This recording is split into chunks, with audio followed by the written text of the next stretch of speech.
Fala, meu povo, sejam muito bem-vindos a Losangos. Eu sou o Zaga. E eu sou o Bruno. A gente tá aqui de novo com o nosso Explique Quadrinhos. Dessa vez, Os Filhos da Meia-Noite. Nós vamos contar pra vocês hoje a história completa de origem do grupo. E essa história se dividiu entre linhas diferentes dos quadrinhos em 6 capítulos. O primeiro capítulo desse arco começa com Danny Cat, o novo motoqueiro fantasma da época, com uma senhora em seus braços jurando vingança. 2 homens tinham matado a mulher durante um assalto. O motoqueiro fantasma então parte furioso pra cima dos 2 homens. Danny diz que nas ruas da cidade corre o sangue de inocentes enquanto os assassinos seguem sempre soltos. Ele ataca os homens que mataram a senhora com uma corrente até que um homem misterioso aponta uma arma bem na cabeça dele. Danny Cat se depara com Johnny Blaze, ex-motoqueiro fantasma, dizendo que o ataque dele estava descontrolado e ele estava colocando vidas inocentes em risco. Johnny explica que a arma dele atira puro fogo do inferno, o suficiente para matar até o próprio motoqueiro fantasma. De repente, ele atira. Johnny tinha desviado a arma e atirado na direção dos assassinos que tentavam fugir. Ele fala para os homens não saírem do lugar. Johnny então fala para Danny calmamente descobrir o que ele tinha que fazer. Danny responde que precisava de vingança e ataca os 2. Ele carrega os 2 dos braços. Johnny diz que, pelo visto, aquele ataque era calmo para Danny. Danny Cat leva os 2 bandidos para o cemitério Cypress Hills, no Brooklyn, e joga eles dentro de um mausoléu junto com diversos outros bandidos que ele capturou pela cidade. Johnny Blaze fica se perguntando o que estava fazendo ali. Johnny diz que achou que tinha se livrado do espírito de vingança há muito tempo, mas agora ele se sentia obrigado a seguir Danny e evitar catástrofes. Johnny tinha se tornado o sidekick do motoqueiro fantasma. O motoqueiro fantasma resolve tirar um descanso e Johnny Blaze fica furioso. Johnny diz que Danny Cat tinha tido sua garganta cortada e se ele se transformasse de volta, Danny morreria. Johnny diz que o objetivo era salvar Danny, mas o motoqueiro fantasma só pensava em vingança. No que ele estava pensando? Ele ia matar todos os bandidos daquele mausoléu? Enquanto isso, uma figura misteriosa assistia à discussão dos 2 montados em uma moto e chama eles de amadores. Na residência dos Cat, a família chora pelo desaparecimento de Danny, mas uma policial chamada Stacy Dolan, interesse amoroso de Danny, diz que vão encontrá-lo e vai ficar tudo bem. O pai dela, também policial, o Capitão Dolan, diz que o motoqueiro fantasma reapareceu e alguns policiais tinham encurralado ele. Ele ia até o local participar da operação e Stacy decide ficar com a família de Danny. A discussão entre Johnny e o motoqueiro fantasma continua. O motoqueiro diz que alguma coisa estava escapando dele. A sede de vingança estava falando muito mais alto do que todo o resto. Talvez fosse Danny que estivesse escapando. O espírito de vingança sentia Danny sumindo e se não encontrasse uma maneira de salvá-lo, ele não sabia o que poderia acontecer. Ele fala que talvez Johnny tenha que usar aquela arma contra ele. De repente, os 2 entram em estado de alerta. O homem que assistia a discussão se apresenta. Ele era o caretaker. Ele cuidava de todos os cemitérios da área. Ele diz que estava de olho no motoqueiro fantasma faz tempo e que eles tinham problemas. Os policiais tinham cercado o cemitério e estavam com artilharia pesada, prontos para uma guerra. Johnny Blaze fala que não vai lutar com policiais e o motoqueiro fantasma fala para os 2 saírem de lá. Johnny tenta convencer o motoqueiro de sair de lá, mas Caretaker pega ele pelos ombros e fala que eles têm que sair imediatamente do local. Os policiais atiram na direção de todos. Blaze e Caretaker se escondem. Johnny pergunta se Caretaker tem um plano e ele fala que sim, que conhece o cemitério como ninguém, mas que eles teriam que sujar as mãos para fugir de lá. O motoqueiro fantasma repara que os bandidos ficaram quietos. Todos eles acabaram morrendo. Mas quem fez isso com eles? Quem matou os bandidos? Danny começa a enxergar uma luz e diz que finalmente vai poder descansar, enquanto o motoqueiro fantasma se pergunta o que estava acontecendo. Danny se aproxima da luz dizendo que demorou demais, que ele sofreu muito. Enquanto isso, o motoqueiro fantasma diz que eles não podem descansar nunca, a vingança sempre chama. Nesse momento, eles têm uma visão do motoqueiro fantasma junto com Johnny Blaze e Morbius cercados por fogo. Na visão também aparece Lilith, a mãe dos demônios. Lilith fala que as forças vão tentar prevenir que ela reúna os filhos dela, mas todos os autoproclamados heróis vão cair perante eles. O motoqueiro fantasma segue no meio dos bandidos mortos enquanto o espírito de Danny Cat continuava na direção da luz. Uma mão puxa Danny e ele tem mais uma visão. Dessa vez ele vê Blade, Hannibal King, Frank Drake e o grupo conhecido como Redentores do Darkhold também envoltos por chama no mesmo local da visão anterior. O motoqueiro fantasma percebe o perigo que Lilith representa.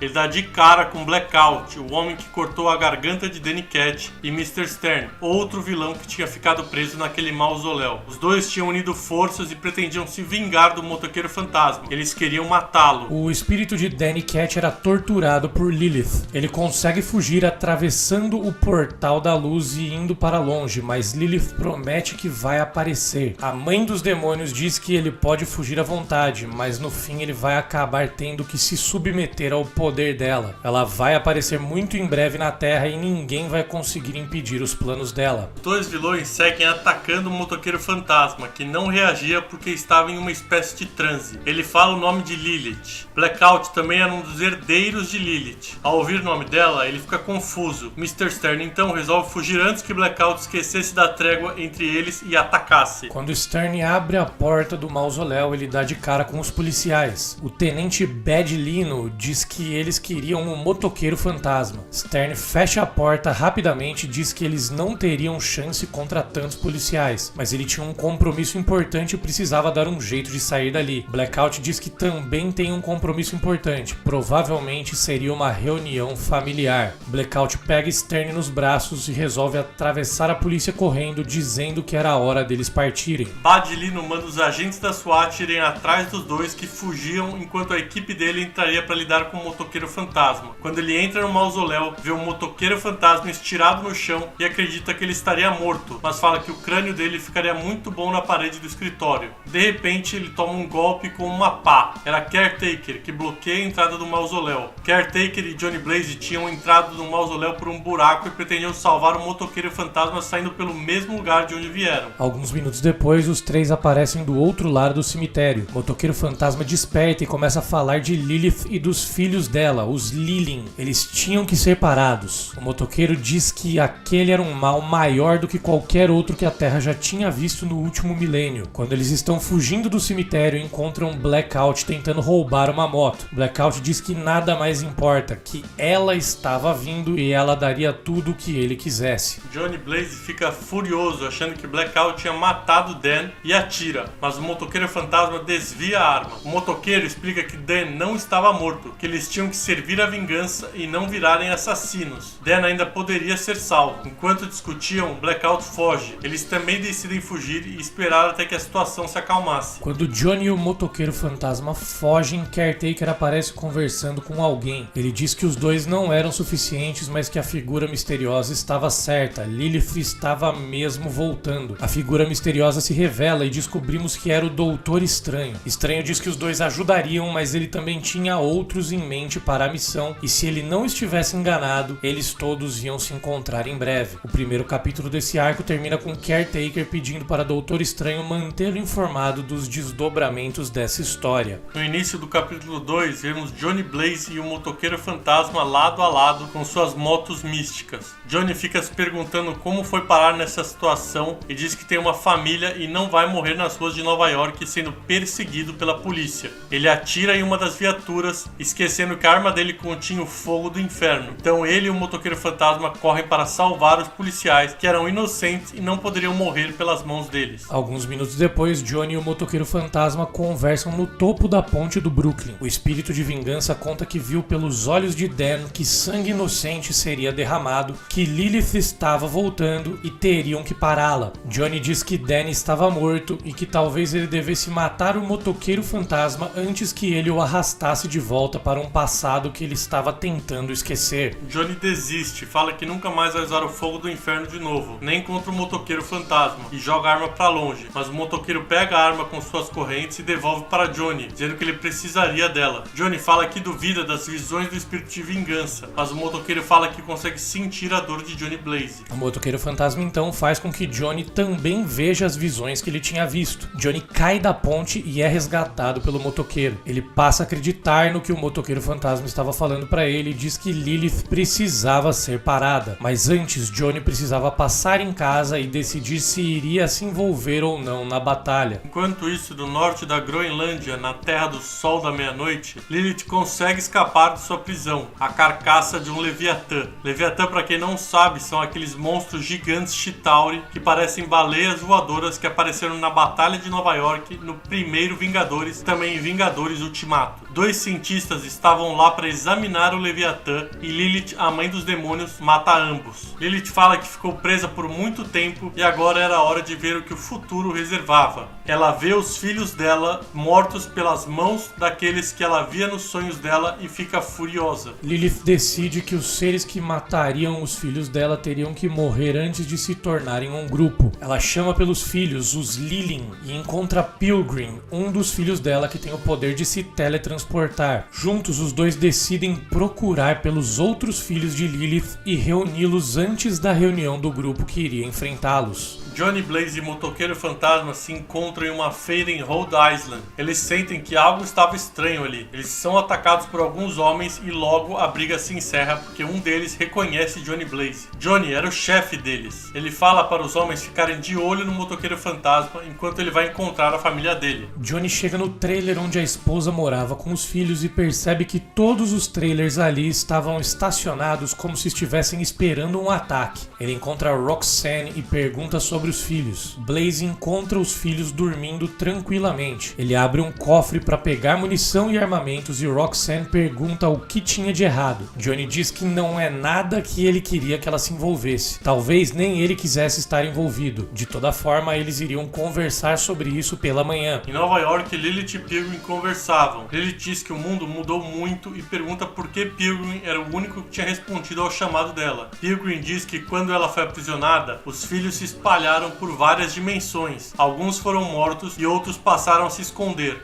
Além disso, muitos deixaram de acreditar na profecia. Pilgrim era o único que ainda era fiel à profecia. Lilith diz que era hora de fazer os filhos dela voltarem a acreditar e fala para Pilgrim levar ela até os Lilin. Pilgrim e Lilith chegam ao encontro de um dos filhos, Creed. Ele diz que não acreditava mais na profecia, que tinha se distanciado dos irmãos e tentava esquecer o passado. Quando ele vê a mãe, ele muda de ideia novamente e resolve se juntar ao grupo. Ele diz que vai começar matando um homem que estava ali espiando a conversa. O homem era o próprio Blackout. Lilith fala para Creed não matar ele porque sentia que ele também era um deles. Blackout era neto de Lilith. Enquanto isso, Johnny Blaze sonhava que ele e a família estavam sendo atacados por demônios. Eram muitos e ele não conseguia proteger a família dele. Johnny acorda apavorado e percebe que era só um sonho. Ele vê os filhos dormindo e jura que sempre estará lá para protegê-los dos monstros da noite. Nesse momento, vemos um portal se abrindo e os filhos de Lilith aparecendo pela janela. Johnny resolve esfriar a cabeça e vai até o trailer de Clara Manning, uma vidente. Ela diz que os dias de mágica estão voltando, os muros entre dimensões estão enfraquecendo e o mal está cruzando para aquela realidade. Ela fala que ele e o Motoqueiro Fantasma podem evitar o que está para acontecer e que eles têm outros aliados, aqueles que viram nas visões. Johnny precisava procurar por eles. Johnny diz que não é mais um herói, que ele deveria deixar o Motoqueiro Fantasma salvar o mundo. Clara então diz que ele é um ponto focal da magia e de coisas místicas. O mal e o bem são atraídos por Johnny, assim como ele é atraído por eles. Ela fala que a vida dele não foi só uma série de coincidências e que ele é uma ameaça para o mal na Terra. Ele tinha que se tornar o caçador, ou se tornaria a caça. A família de Johnny estava em perigo. Johnny decide conversar com os homens que trabalhavam com ele na feira e esfriar a cabeça. O Motoqueiro Fantasma só observava, distante. Enquanto isso, os filhos de Lilith chegam na feira e começam a discutir. Creed e Blackout continuam se desentendendo e Pilgrim entra no meio da discussão. Creed diz que não queria estar ali, que ele só queria paz, mas acabou se juntando aos Lilin por conta de obrigações familiares. Johnny seguia conversando com os amigos até que de repente houve um grito. Ele e o Motoqueiro Fantasma percebem que a família de Blaze estava em perigo, que os inimigos tinham chegado. Então eles montam na moto do Motoqueiro Fantasma e partem para tentar um resgate. Eles chegam no trailer e se deparam com os filhos de Lilith fazendo a família de Johnny de reféns. Creed fala para Blackout que não era para machucar as crianças. Blackout ataca Johnny. Em seguida, ainda com Craig, o filho de Johnny, como refém, Creed fala que não tem nenhuma intenção de machucar a família ou os amigos de Johnny. Creed diz que ele só tinha negócios para resolver com o próprio Johnny, então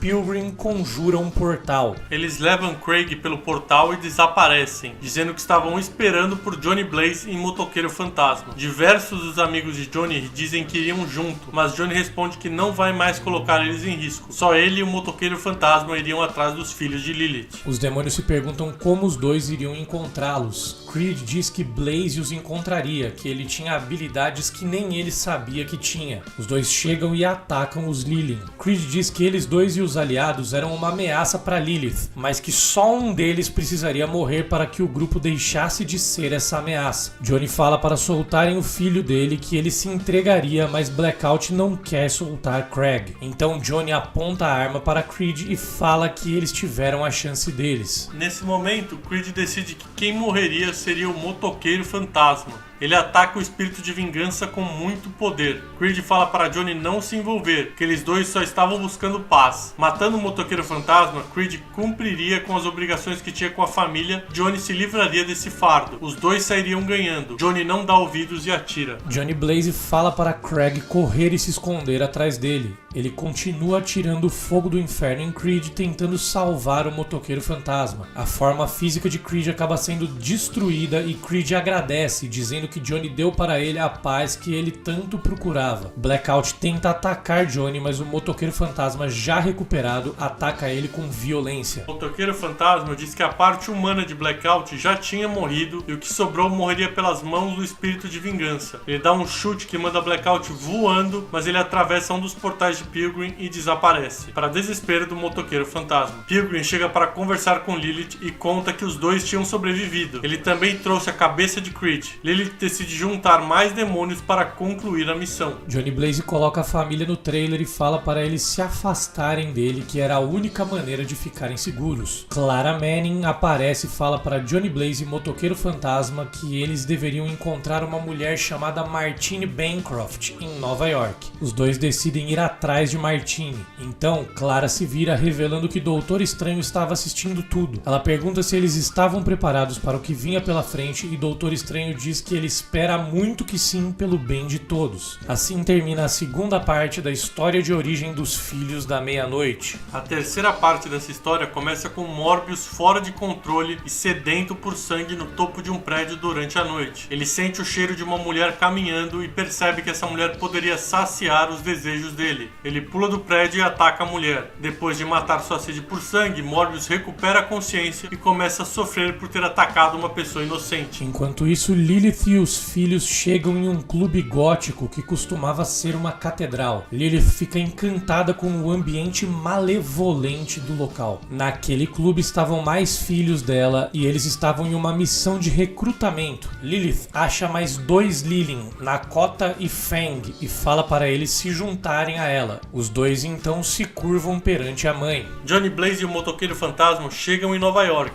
Eles vão direto para o endereço que Clara Manning tinha passado para eles. Os dois batem na porta e encontram Martine Bancroft. Eles perguntam se podem entrar. O motoqueiro fantasma usava um capacete para não assustar Martine. Ela diz que estava procurando por Morbius e eles falam que ele estava envolvido nas visões e precisavam encontrá-lo. Martine pergunta quem eram eles e por que o interesse em Morbius, e o motoqueiro fantasma se revela. Martine começa a contar a história de Morbius. Ela conta que ele era um biólogo brilhante, vencedor do prêmio Nobel, que os dois tinham ficado noivos e que ele tinha uma rara doença sanguínea. Ela continua dizendo que ele tentou de tudo para encontrar a cura da doença e que conseguiu resultados com sangue de morcegos vampiros. Mas a cura teve um efeito colateral horrível. Ele quase matou Martine e se transformou num vampiro vivo. Ela também conta que Morbius tinha se encontrado recentemente com Stephen Strange. O motoqueiro fantasma e Johnny Blaze falam para Martine que vão ajudá-la a encontrar Morbius. Ela diz que queria acabar com o sofrimento dele, que tinha encontrado um bioquímico que topou ajudar. E se isso não desse certo, ela tinha uma arma. Ela também tem quase certeza que encontrou o local que ele opera durante o dia e que vai ser mais fácil de confrontá-lo ao amanhecer. Eles decidem ir juntos, mas Martine diz que antes precisava fazer uma ligação. Martine fala com o Dr. David Langford, o homem que tinha prometido ajudar. Ela diz que tinha encontrado ajuda e que passaria para pegar o doutor em breve. David estava estudando materiais escritos pelo próprio Morbius que não tinham sido publicados ainda e criou um soro que seria fatal para o vampiro vivo, mas que ia aparecer como uma tentativa honesta de curá-lo durante uma autópsia. O plano de Langford era matar Morbius sem que ninguém percebesse. Langford estava trabalhando para o Dr. Payne, um outro vilão das histórias de Morbius. Ao mesmo tempo, no Clube Gótico, Lilith usa a visão especial de Nakota para encontrar Morbius. Lilith queria matar o vampiro vivo, mas vê que o motoqueiro fantasma e Johnny Blaze também estavam procurando por ele. Então Lilith chama Fang, o outro filho que encontrou no clube, e fala que tinha uma missão especial para ele. Morbius percebe que está amanhecendo e corre para o seu covil para se esconder do sol que queimava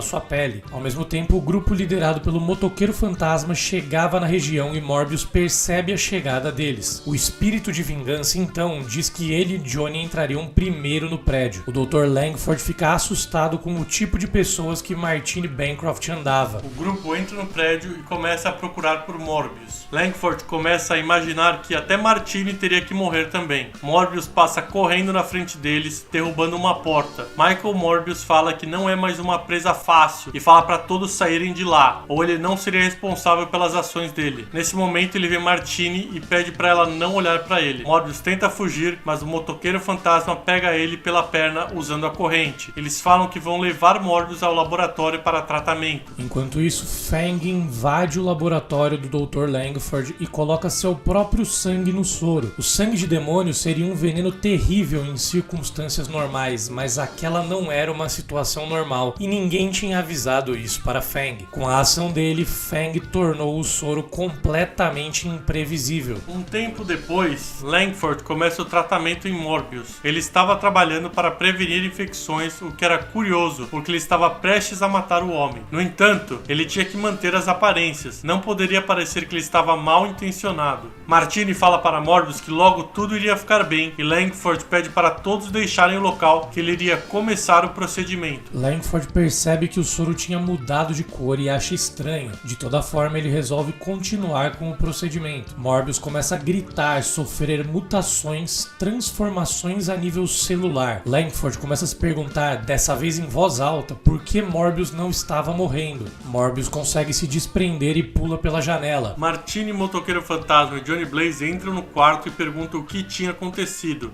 Langford diz que Morbius tinha escapado, que ele estava sofrendo mutações e que não era culpa dele. Ele fez o que deveria fazer. O motoqueiro fantasma diz que eles tinham que capturar Morbius de novo, que naquela condição ele era um perigo para ele mesmo e para inocentes. Martini chora e Langford faz uma ligação, dizendo que houve uma complicação no procedimento. Morbius se encontra no topo de um prédio no meio de um dia de sol. Ele precisava encontrar abrigo. Ele continuava se transformando. De repente ele lembra de alguém que poderia recebê-lo e parte na direção do sol. Ele chega no consultório de Jacob Weisenthal e entra quebrando a janela para o susto do médico. Morbius desmaia e acorda por volta de 9 horas depois. Ele se assusta, as mãos dele estavam normais. O doutor diz que tentou estudar a condição de Morbius, mas tudo aquilo era muito além do alcance dele. Morbius tinha sofrido muitas mutações a nível celular. Michael Morbius começa a estudar os diagnósticos e percebe que tudo que ele sofreu não poderia ser estável. De repente ele começa a se transformar de novo. Wiesenthal diz que eles precisariam de uma amostra do soro que foi injetado em Morbius para entender melhor essa nova condição. Morbius então diz que se lembrava do que tinha acontecido, mas que precisaria de mais roupas para protegê-lo do sol para pegar a amostra que precisavam. Então Morbius vai para uma loja e compra uma roupa que acabaria se tornando o uniforme dele. Morbius começa a sentir novamente o desejo por sangue e sai voando. Já era noite e o vampiro vivo voava por entre os prédios de Nova York. Enquanto isso, Martini ouve uma conversa entre Langford e os homens do Dr. Payne. Langford diz que nada do que aconteceu era culpa dele, que ele fez tudo o que o doutor tinha pedido e que era para Morbius ter morrido. Martini então percebe que o doutor não queria ajudar Morbius, mas sim matá-lo, e resolve confrontar os homens que estavam ali. Martini pega a arma na bolsa e aponta para os homens que partiam na direção dela. Ela tenta tirar, mas erra o alvo e Langford consegue tomar a arma da mão dela. Langford aponta a arma para Martini e fala que ela não tem ideia do que o Dr. Payne ia fazer com ele por ter vacilado na missão. Então Langford dispara. Morbius chega no laboratório momentos depois e encontra Martini baleada. Ele fica desesperado vendo que Martini estava sofrendo, mas tinha muito sangue ali e Morbius não conseguia se controlar. Ele começa a sugar o sangue de Martini.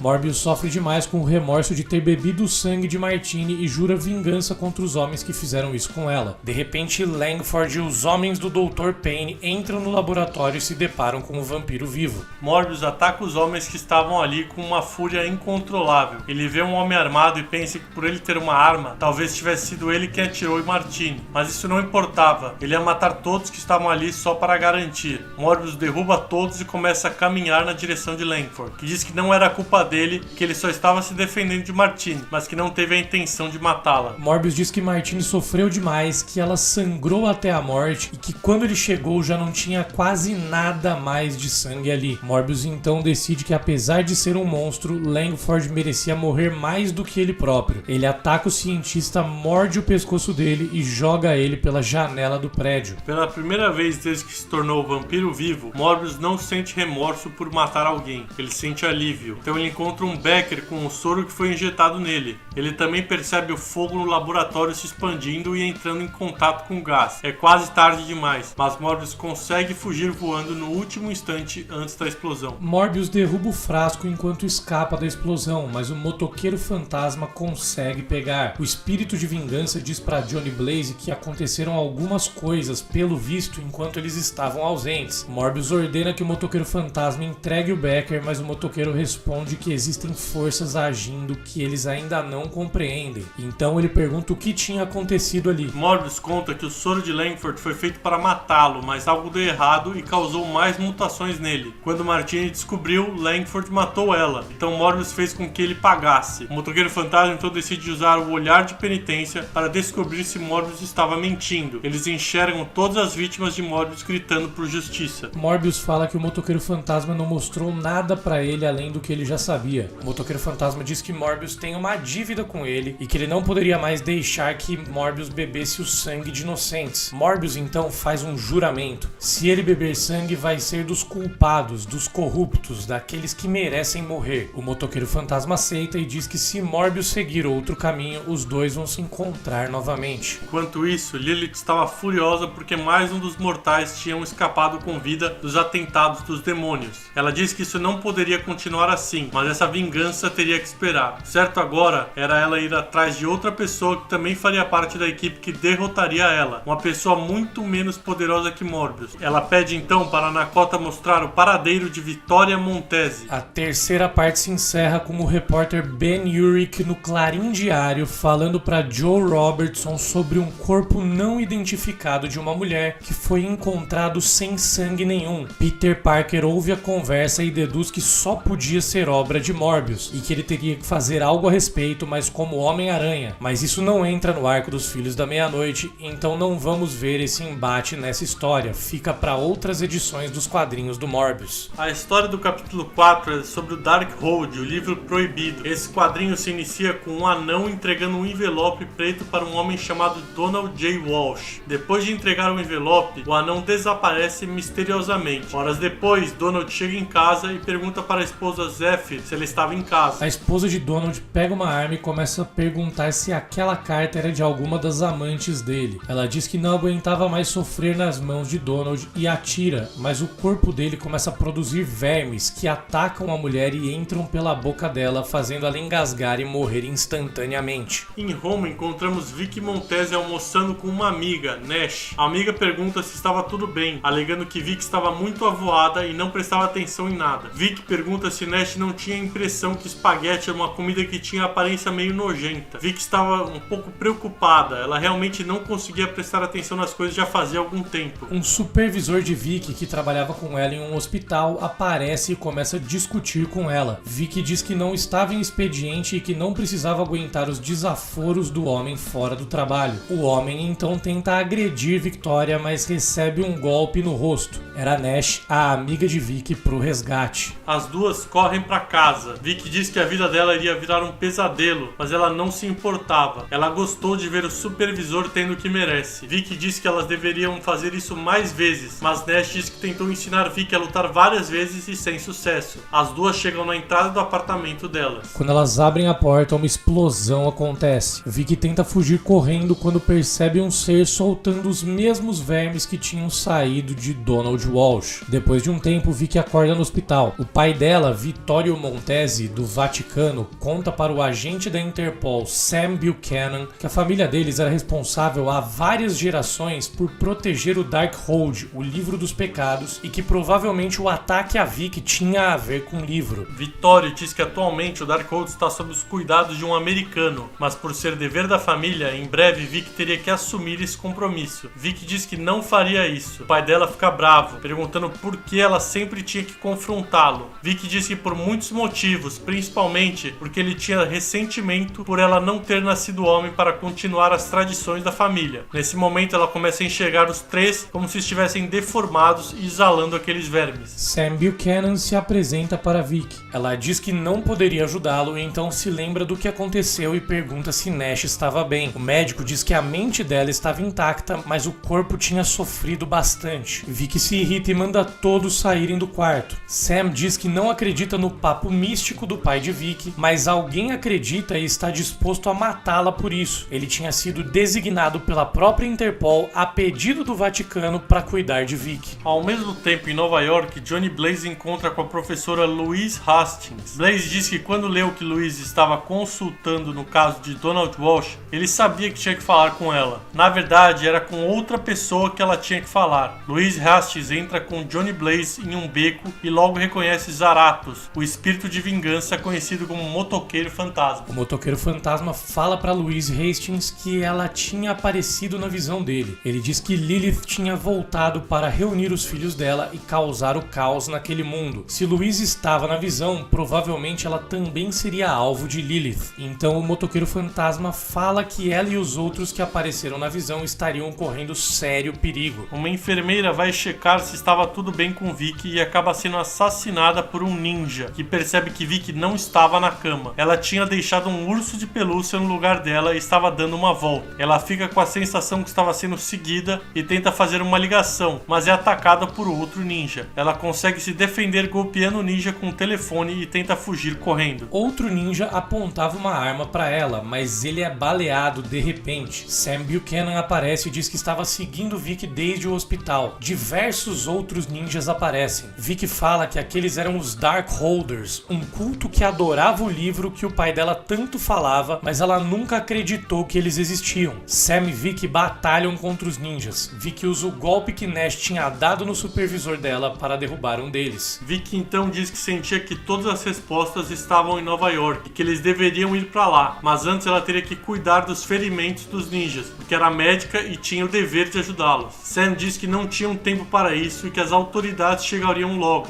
cuidariam deles, então eles decidem ir para Nova York. Enquanto isso, Lilith vê pelo olhar de Nakota que tinham falhado mais uma vez. Os Darkholders perguntam para Lilith por que ela se importava com Montese. Lilith responde que ela era uma ameaça ao Darkhold. Ela pretendia usar o Darkhold para trazer de volta os filhos de Chthon, o criador do livro, e amá-los como se fossem filhos dela. Ela coloca um dos filhos para fazer modificações nos ninjas para torná-los mais rápidos e fortes, para que consigam matar Vicky. Vicky e Sam chegam em Nova York e vão até a cena do crime de Donald Walsh. Eles invadem a casa porque Vicky sentiu que precisava ver o que aconteceu ali. Os dois andam pela casa toda escura e Sam encontra um envelope preto. Ele pega o envelope achando ele estranho e uma voz misteriosa fala para ele largar o envelope imediatamente. Era a Louise Hastings. Sam se assusta e aponta a arma para ela. Vicky e Louise se reconhecem e Louise fica surpresa de Vicky estar viva porque tinha ouvido sobre a explosão. As duas se perguntam o que estavam fazendo ali. Louise fala que a polícia mandou ela investigar a cena porque tinham encontrado dentro do envelope preto uma das páginas do Darkhold. Isso também explicava por que Vicky tinha ido para lá, já que ela era uma Montese e tinha o dever de proteger o livro. Louise começa a contar a história do Darkhold. Foi escrito por Chthon, um dos piores dentre os deuses antigos.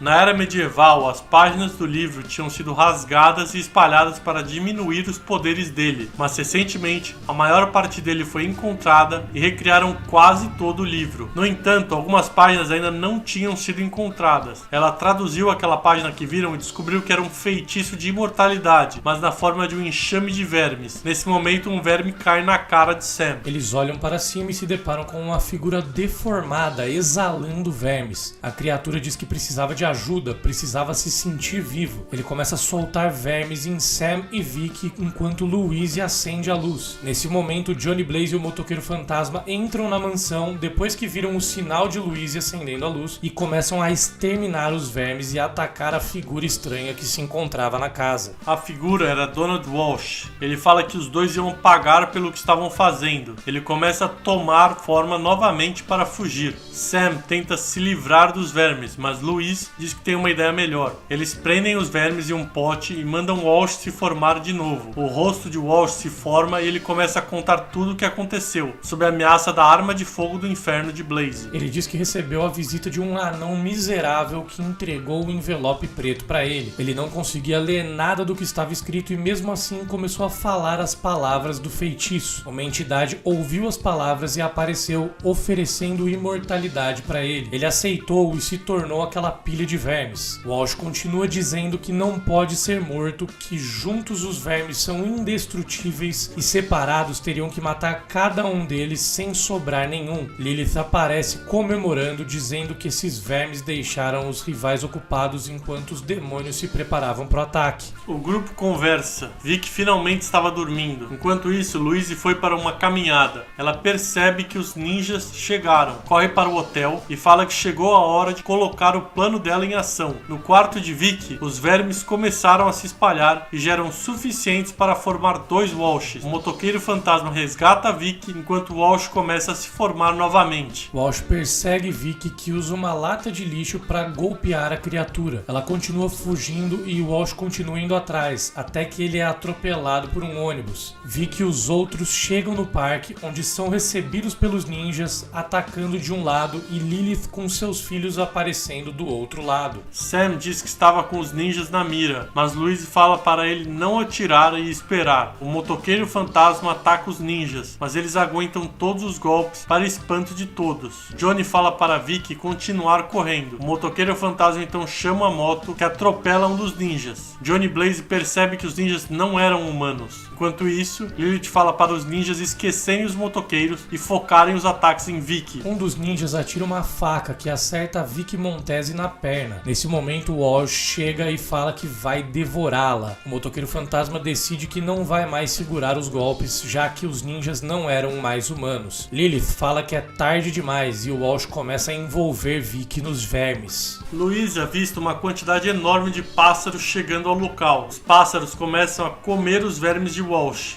Ele larga Vic e começa a gritar em desespero. Sam entende por que Louise tinha falado para não atirarem. As armas iam assustar os pássaros. Johnny Blaze acerta um tiro com o fogo do inferno no braço de Lilith. Ela e os filhos fogem por um portal, dizendo que todos ali iriam pagar pelo que fizeram. Mas Nakota acaba ficando para trás e foge correndo. O grupo decide que o motoqueiro fantasma e Johnny Blaze deveriam continuar enfrentando Lilith, enquanto Vic, Louise e Sam deveriam focar os esforços na volta das páginas do Darkhold. Um verme tinha sobrevivido, mas uma figura misteriosa esmaga ele. Era Mordred, o místico, que diz que deveria ficar de olho no grupo, especialmente em Vic Montesi. Esse capítulo da história se encerra com o anão entrando em contato com um criminoso e dizendo que ele tinha como fazer a carreira do bandido seguir completamente em uma nova direção. No início da penúltima parte desse arco, vemos o motoqueiro fantasma e Johnny Blaze capturando Nakota. Ela implora pela ajuda de Lilith enquanto Johnny fala que deveriam queimá-la. O motoqueiro fantasma diz que não, que uma morte rápida e indolor não seria justa com Nakota e cometia atrocidades em nome da mãe dos demônios. O motoqueiro fantasma então decide fazer Nakota sofrer com o olhar de penitência. E a Nakota realmente sofre com as visões do olhar de penitência. Nas visões, o motoqueiro fantasma vê mais uma vez os planos de Lilith e dos Lilin e também identifica 3 caçadores de vampiros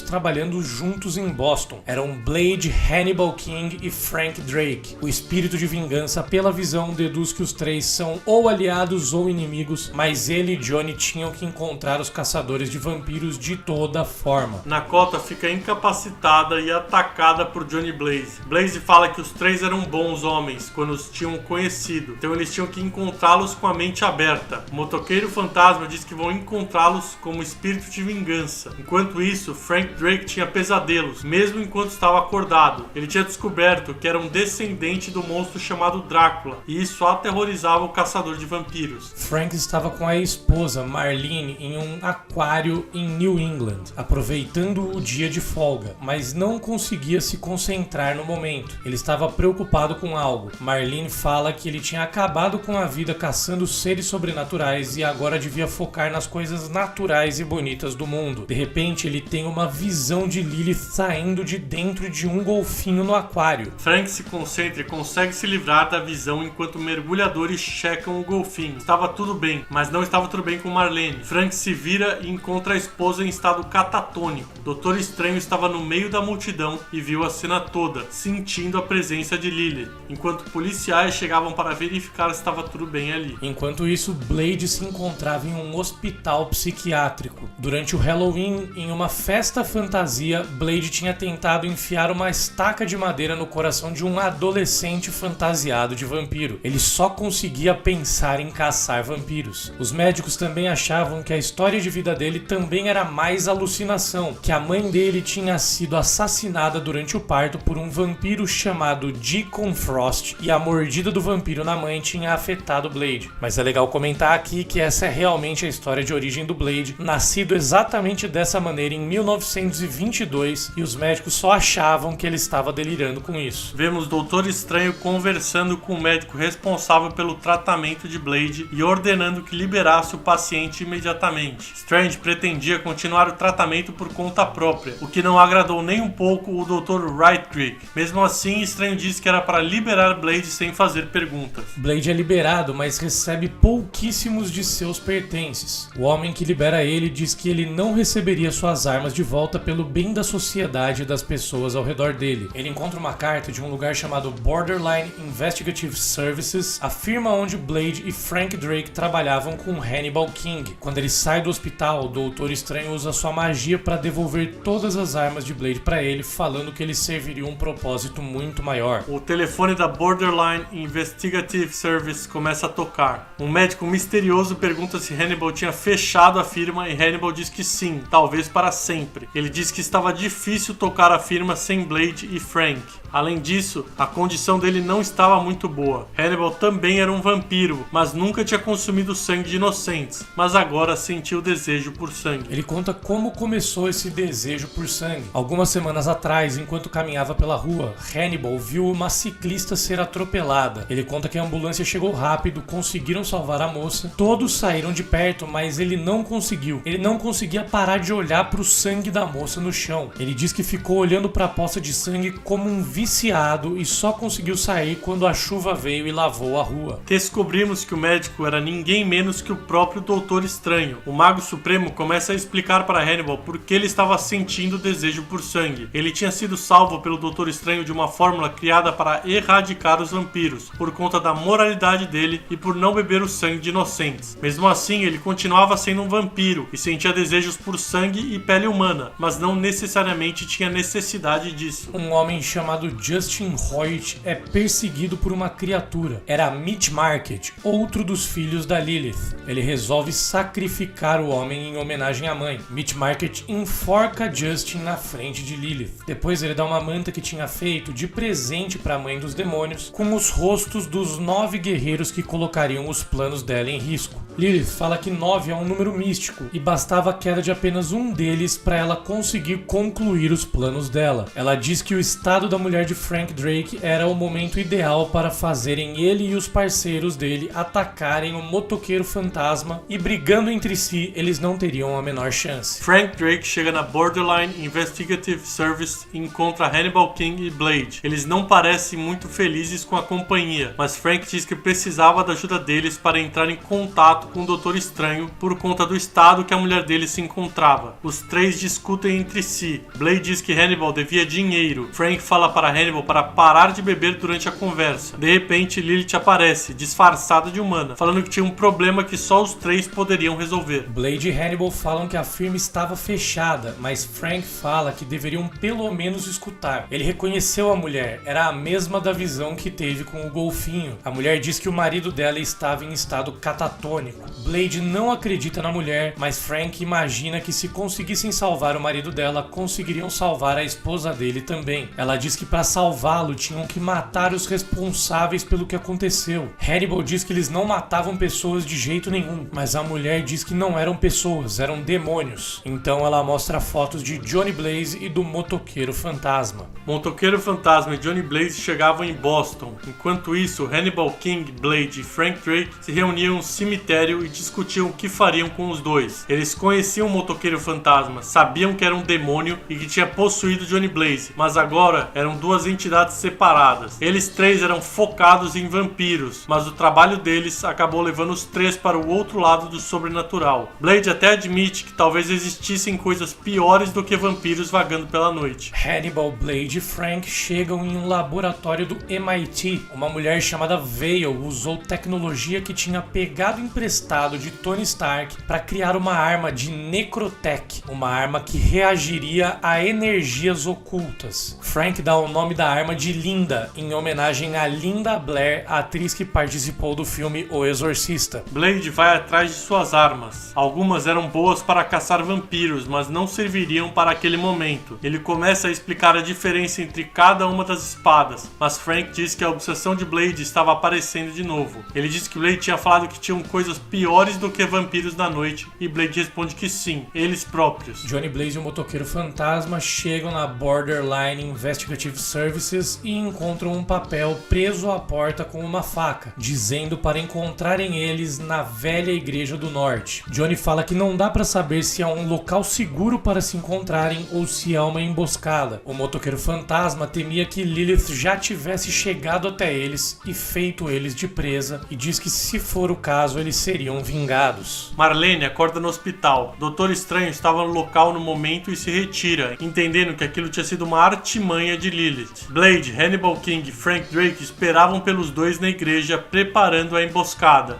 Enquanto isso, um vulto aparece dizendo que eles tinham olhos, mas não podiam vê-lo, graças à querida mãe dele. Um dos filhos de Lilith iria assistir ao embate. Motoqueiro Fantasma e Johnny Blaze chegam no local. Frank se prepara para atacar usando Linda, a arma de Necrotech. Hannibal usa um sinalizador para destruir os dois, enquanto Blade ataca eles por trás de surpresa. A estratégia acaba funcionando e Blade golpeia o Motoqueiro Fantasma e Johnny. Em seguida, Hannibal King ataca Johnny Blaze. Johnny pergunta o que tinha acontecido com ele e fala para ele parar antes que acabasse matando eles dois. Hannibal disse que já tinha passado dessa fase de se preocupar com a morte, já que ele não estava exatamente vivo. O motoqueiro fantasma consegue pegar Blade pelo pescoço e resolve usar o olhar de penitência, mas Blade consegue usar uma espada para refletir o olhar para o espírito de vingança. Na sequência, Frank Drake usa a Linda e atira no motoqueiro fantasma. O motoqueiro fica completamente imóvel por causa da arma. Hannibal e Johnny continuavam se atracando em cima da moto. Hannibal King faz Johnny acelerar na direção da porta da igreja, depois sai da moto para Johnny receber o impacto sozinho. Johnny fala que cansou de dar o benefício da dúvida para eles e agora iria falar uma língua que eles entendiam. Ele então decide usar a arma do fogo do inferno. Blade salva Frank do disparo de Johnny. Em seguida, ele atira estacas de madeira na arma de Johnny Blaze, fazendo com que o próximo tiro de Johnny saísse pela culatra. Blade coloca o motoqueiro fantasma e Johnny um ao lado do outro para serem executados, acabando com a suposta maldição. Nesse momento, Meat Market aguardava a execução dos dois para quebrar os 9. Blade percebe a presença dele e faz Frank Drake atirar no demônio usando Linda. Meat Market se revela e fala para os três terminarem o serviço que tinham sido contratados para fazer. Eles começam a perceber então que tinham sido manipulados. Meat Market decide que vai matar eles, já que os três não iriam fazê-lo, e pega a arma de Johnny.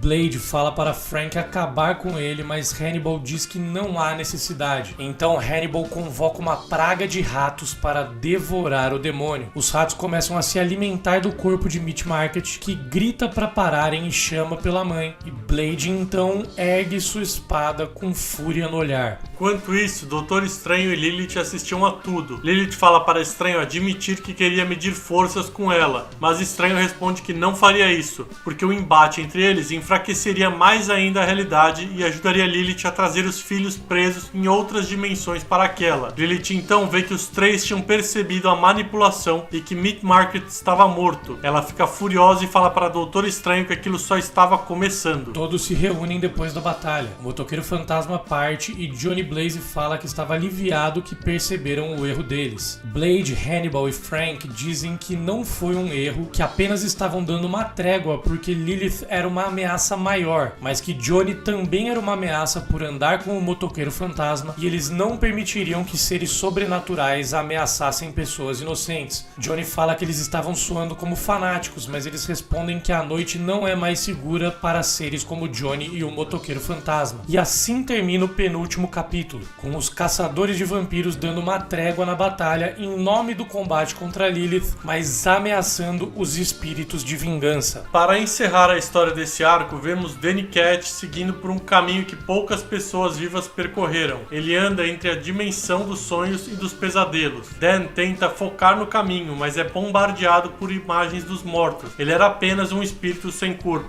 Enquanto isso, Lilith e os filhos encontram o corpo de Meat Market. Lilith lamenta a morte do filho enquanto o resto dos Lilin observam. A mãe dos demônios decide que era hora de mudar de estratégia, que ela estava esperando recuperar mais do poder antigo dela, mas agora era hora de agir. Ela pede para Pilgrim levar ela até a Terra do Sol da Meia-Noite. Ela diz que o local da ressurreição dela vai ser o mesmo do fim de todos aqueles que atrapalham ela, começando pelo motoqueiro fantasma. O motoqueiro fantasma e Johnny Blaze estavam indo atrás do Doutor Estranho. Ele era o único que poderia salvar a vida de Danny Cat. Além disso, ele provavelmente poderia ajudar contra Lilith e teria respostas sobre as visões que Danny e o motoqueiro fantasma tiveram. De repente, um portal aparece na frente deles. Johnny acredita que seja um dos portais de Pilgrim e que provavelmente era uma armadilha. Então o motoqueiro fantasma decide que eles deveriam atravessar o portal e ir direto para enfrentar os inimigos. Lilith e os filhos chegam na Groenlândia, na Terra do Sol da Meia-Noite. Muito tempo atrás, os magos de Atlantis usaram a magia deles para prender ela no Leviatã. Agora, ela pretendia usar o Leviatã como ponto focal para o retorno de todos os filhos dela. Uma estranha fumaça verde começa a sair do Leviatã. Em Manhattan, Nova York, Vicky Montesi, Sam Buchanan e a professora Louise Hastings planejavam uma viagem para Washington. Vicky sabia que havia algo conectado com o Darkhold acontecendo na capital americana. Eles chamam um táxi para o aeroporto, mas quando vão entrar, o taxista olha para trás e vê uma misteriosa fumaça roxa. Os três haviam desaparecido. Os Lilin usam os corpos dos dois cientistas que Lilith havia matado quando voltou para esse mundo e reconstroem Meat Market. Enquanto isso, Lilith tenta abrir o Vortex para trazer todos os filhos dela para o mesmo local. Em outro lugar, a alma de Danny Cat segue vagando em uma dimensão que parecia estar se desfazendo, mas ele encontra uma luz no fim do túnel, se assim podemos dizer. Em Boston, Blade, Hannibal King e Frank Drake chegam na porta da Borderline Investigative Service. Eles sentem que estava tendo um ataque dentro da firma e se preparam para batalhar contra invasores. Quando eles abrem a porta, uma explosão ocorre e vemos mais fumaça roxa. Os três também acabam desaparecendo misteriosamente. Morbius aparece devorando bandidos responsáveis pelo assassinato de pelo menos 4 moradores de rua. Um homem pergunta se esse comportamento era necessário e Morbius explica que estava matando assassinos. Então o homem misterioso fala que precisa da ajuda dele e Morbius topa na hora. O homem diz que a missão é perigosa, mas Morbius já estava envolvido mesmo sem saber. Descobrimos que essa figura misteriosa era novamente o Doutor Estranho. Uma fumaça roxa aparece e o Doutor Estranho diz que teria que mandar Morbius para junto dos outros. Os 9 aparecem unidos na Terra do Sol da Meia-Noite. Eles perguntam como foram parar lá. Blade quer caçar Morbius, mas o motoqueiro fantasma e Louise Hastings dizem que Lilith estava criando um portal para trazer mais filhos para aquela realidade. Todos então decidem que parar Lilith era a prioridade máxima. Quaisquer outros assuntos teriam que ser resolvidos depois. Os filhos da Meia-Noite partem na direção do Leviatã. Nesse momento, Lilith anuncia que finalmente é hora dos filhos dela retornarem. Ela fala para Pilgrim que ele sabia o que devia fazer naquele momento. Então, Lilith começa um ritual e Pilgrim abre um portal no meio do peito da mãe. A alma de Danny Cat encontra a mão de Lilith. Ele estava morrendo e entende que a mão dela era a única salvação para ele, e então ele é puxado. Os filhos da Meia-Noite seguem avançando, mas Lilith fala que era tarde demais. O primeiro primeiro filho dela já tinha renascido. O motoqueiro fantasma fala que então esse seria o primeiro a morrer. 9 membros do grupo batalhavam contra as criaturas, mas Louis Hastings fala para esquecerem a batalha e fecharem o portal. O portal era o verdadeiro perigo ali. Lilith então fundiu a alma de Danny Cat com o corpo que tinha criado para o Meat Market. Ela fala que a situação era irônica. O motoqueiro fantasma teria que batalhar contra sua outra metade. A criatura então derruba o espírito de vingança. Johnny Blaze fica furioso e é atacado pelo híbrido de Meat Market e Danny Cat. Johnny fala para Danny não fazer ele usar o fogo do inferno nele, porque a missão era para salvá-lo, mas ele também é derrubado pelo monstro. Enquanto isso, Sam Buchanan fala para Vicky Montesi que Johnny e o motoqueiro fantasma tinham sido abatidos, que a batalha estava muito perigosa e ele tinha que tirar ela dali, mas eles estavam no meio do Ártico e não tinham para onde ir. Frank Drake carrega a arma exorcista, mas antes que possa atirar, Meat Market toma a arma da mão dele. Blade então usa suas espadas e consegue atingir 2 vezes a criatura, uma delas no coração. No entanto, a criatura segue de pé e consegue atacar Blade, mandando ele para longe e fazendo ele colidir com Frank. Meat Market ataca até Blackout. Pilgrim percebe que a criatura estava fora de controle, que estava atacando até os próprios Lilin. Então Pilgrim decide criar um portal para fugir com Nakota, mas a criatura consegue pegar ele e abrir um portal no próprio estômago de Pilgrim. De repente, a criatura sofre um golpe com uma corrente. O motoqueiro fantasma tinha prendido o híbrido de Meat Market e Danny Cat com a corrente. Johnny Blaze fala para não matá-lo porque Danny ainda estava lá. Só um homem poderia salvá-lo. Mas Lilith fala que esse homem não ousaria interferir com ela. Lilith manda os filhos atacarem novamente e fala que vai fazer todos que estavam enfrentando ela entrarem pelo portal do peito dela